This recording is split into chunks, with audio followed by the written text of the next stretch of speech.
Le monde de la boulangerie est en plein questionnement. On a voulu tout automatiser. On cherche les farines les moins chères, peu importe qu'elles contiennent peu ou beaucoup de pesticides. Les pains précuits viennent de l'autre bout du monde. Il faut que les levains fassent leur travail en 1 à 2 heures. C'est une course à la vitesse, une course au profit. Résultat, des aliments sans goût, mal tolérés et des allergies multiples. Certains boulangers ont pris conscience de ce malaise. Mais aujourd'hui, c'est un ancien poêlier fumiste que je vais rencontrer à Hérémence, où il fait du pain à l'ancienne, avec des céréales d'autrefois, en grains, épeautre, amidonnier, amarante, la céréale des Aztèques. Il occupe actuellement les locaux de l'ancien boulanger du village, resté libre depuis plusieurs années. Alors là, je fais mon propre mélange de farine avec de la farine non grain, de la Florence Aurore et de l'épeautre pour créer un pain qui s'appelle le germinal. C'est un pain que je vends dans les commerces et c'est la base en fait de mes pains aux olives, pains aux fruits, pains aux orties ou pain à l'ail d'ours. Toutes mes bases de pains spéciaux où j'agrémente avec quelque chose, j'utilise ma base de pain germinal pour les créer.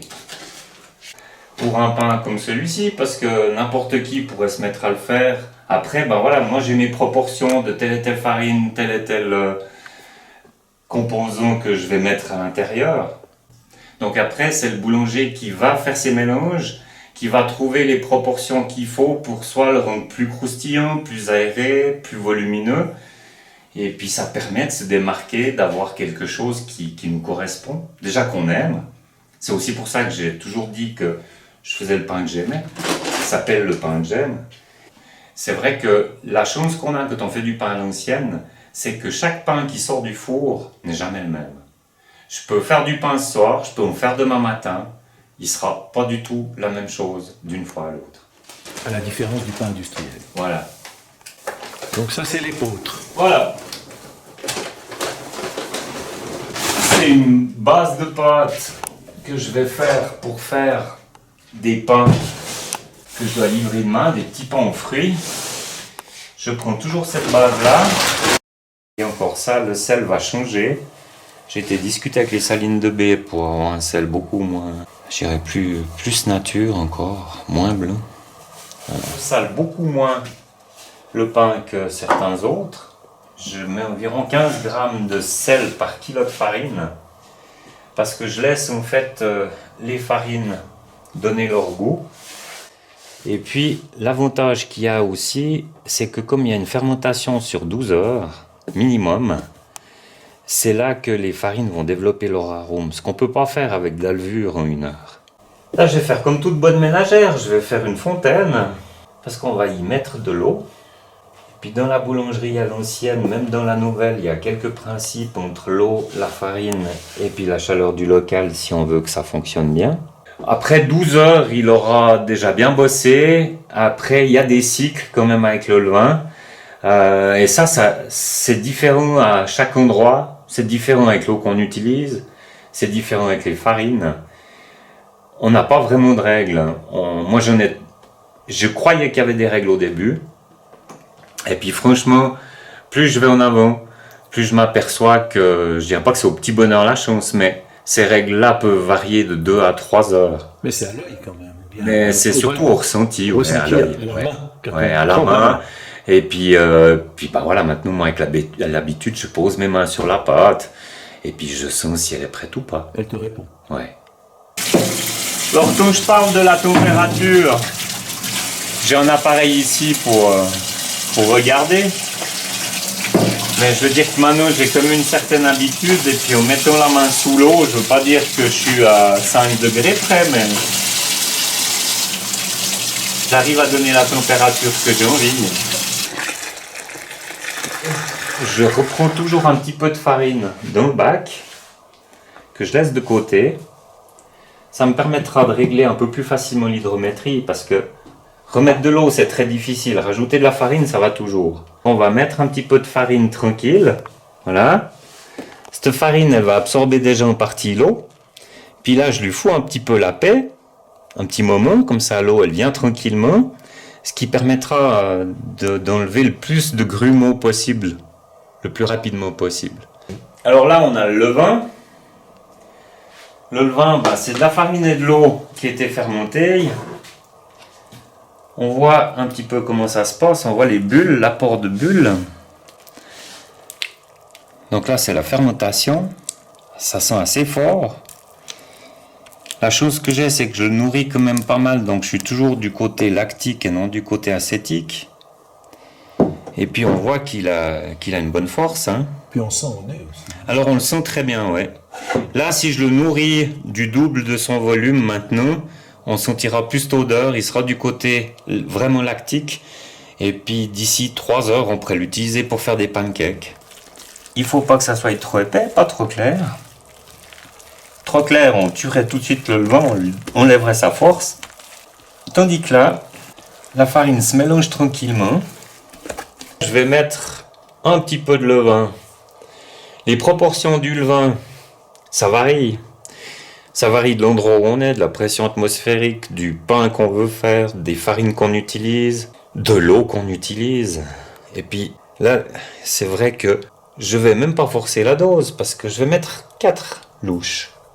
4 louches, ça correspond à peu près, je pense, environ à 100 et quelques grammes, 110 ou 120 grammes de levain. Mais on a mis 8 kg de farine. À certains endroits, on travaillerait avec 250 grammes de levain par kilo de farine. Et puis là, moi, avec 120 grammes pour 8 kg, j'ai vraiment la matière qu'il faut. Alors là, maintenant, je vais mélanger le levain gentiment depuis le centre pour qu'il pénètre dans la farine, pour pas qu'il ait un choc trop rapide. Il faut qu'il se mélange tranquillement, pas qu'il perde sa force, qu'il trouve de l'oxygène et puis de la nourriture. Voilà, là j'ai mon levain qui a déjà été dispersé en bonne partie. Je sens déjà une bonne chaleur au niveau de la farine et puis de mon mélange. Et puis voilà, maintenant moi j'ai ma technique, je tourne gentiment, je ramène de la farine dessus, sans trop brusquer les choses, parce que voilà, quand on voit des boulangers qui tapent sur la pâte ou qui essayent vraiment de faire rentrer de la farine avec l'eau, comme tu as dit avant Bernard, le ciment c'est la même chose, on va pas pouvoir rentrer plus d'eau dans le ciment qu'il est bien d'accord d'absorber. Puis en définitive, je fais pas beaucoup d'efforts. Je promène ma main au fond du bac, je ramène la farine qui n'a pas été absorbée, et puis je donne pas un seul coup surtout. Cette partie-là, elle va pas se mélanger. Par contre, ici c'est humide, il y a de la farine qui va passer dessus, et puis à force de faire le tour, comme ça, d'appuyer gentiment, ça rentre tranquillement. Alors ce que je vais faire, c'est que je vais aller chercher la farine qui reste emprisonnée dessous, je la mets un petit peu partout. Là, je vais rappuyer gentiment. Alors voilà, l'hydrométrie n'était pas tout à fait bonne. Donc là, je vais remettre un petit peu de farine dans les bords.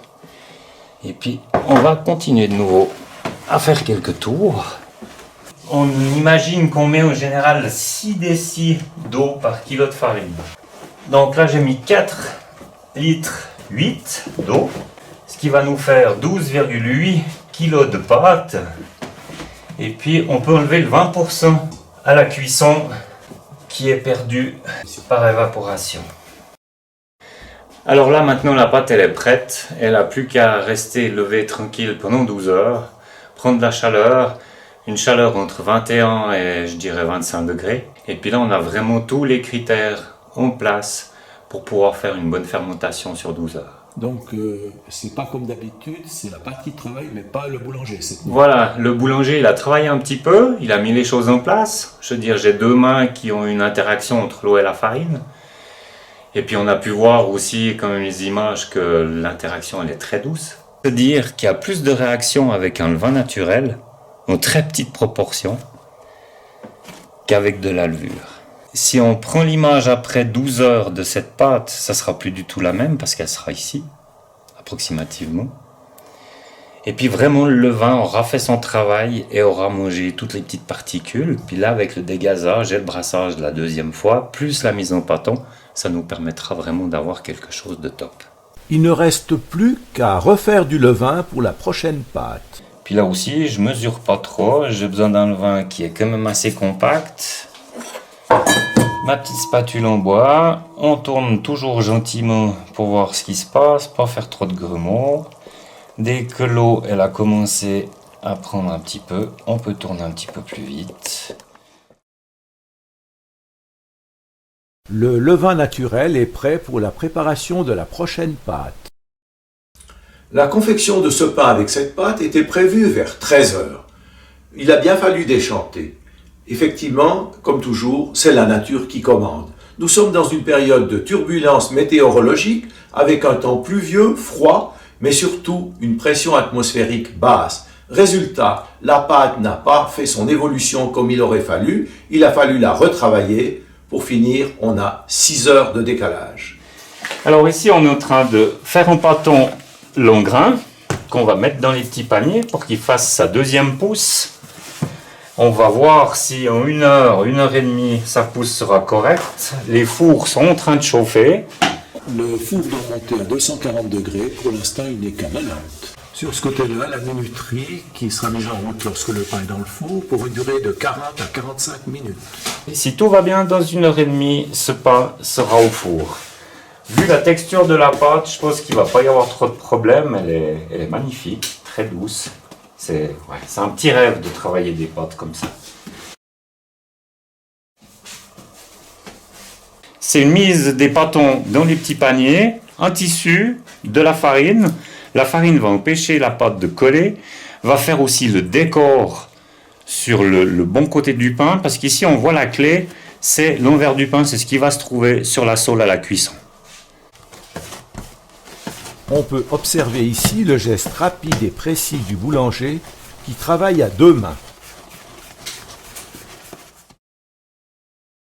Mais là, tu auras un pain frais qui sera totalement différent. Si on la laisse comme ça, sans un tissu et puis un petit panier, elle va s'étaler comme une crêpe, vu le manque de gluten. Mais elle a déjà quand même une belle force. Et puis le grain, on voit, ça colle tout de suite. Le pain doit peser 700 grammes avant cuisson. On en met toujours un peu plus. Voilà. Et même l'horloge. Puis une petite vaporette pour pouvoir mettre un petit peu d'eau sur le dessus des pains, mais qui est en fait l'envers du pain qui va se retrouver sur la sole, pour pas qu'il sèche et puis que ça croûte, parce que ça risque de bloquer la pousse qu'on est en train de faire. Puis on a besoin encore maintenant d'une demi-heure avant que ça parte au four. Tu sens vraiment quand tu poses ta main dessus, tu sens encore le travail de la pâte, tu sens qu'il y a une réaction et puis que ça bosse dedans. C'est vraiment un des côtés là, du travail du boulanger, entre l'interaction entre l'eau, la farine et le reste, puis qu'on s'aperçoit tout d'un coup, on commence à découvrir le travail qui est fait. Alors là, on a vu les pâtons, on a appuyé dessus pour ressentir un petit peu comment ça se passait, et puis là, pour l'instant, c'est que du bonheur. Maintenant, quand on les aura mis au four, qu'il y aura eu les 40 à 45 minutes de cuisson, on aura la découverte de savoir si on a bien travaillé. Puis une fois que le pain va commencer à se refroidir, c'est là qu'on va voir s'il va chanter. Et il faut que le pain y chante pour être sûr qu'on a fait notre travail correctement. Le four a atteint sa température de 240 degrés. Il faut maintenant amener un peu d'humidité à l'intérieur avec 3 demi-gobelets d'eau. Bah voilà, là on voit que la pâte elle est d'accord. Bonne élasticité. Ça va faire un pain bien agréable, bien aéré. Les pains sont maintenant sortis de leur panier et placés à l'endroit sur le plateau qui peut en recevoir une trentaine. Le couteau est aiguisé pour pouvoir procéder à la grigne, ces fentes que fait le boulanger sur le pain, qui correspondent un peu à sa signature. Chaque pain a sa propre estampille. On peut jamais reprendre. Si on reprend la grigne, ça fait du chenille. On fait 3 traits sur le pain, c'est le tri. C'est un mélange de pain d'épeautre avec de long grain et de l'amidonnier. C'est pour ça qu'on l'a baptisé le tri. C'est les 3 meilleures farines à mon avis qu'on a assemblées pour arriver à faire ce genre de pain. On apporte tout seul. Le tapis d'enfournement part au fond.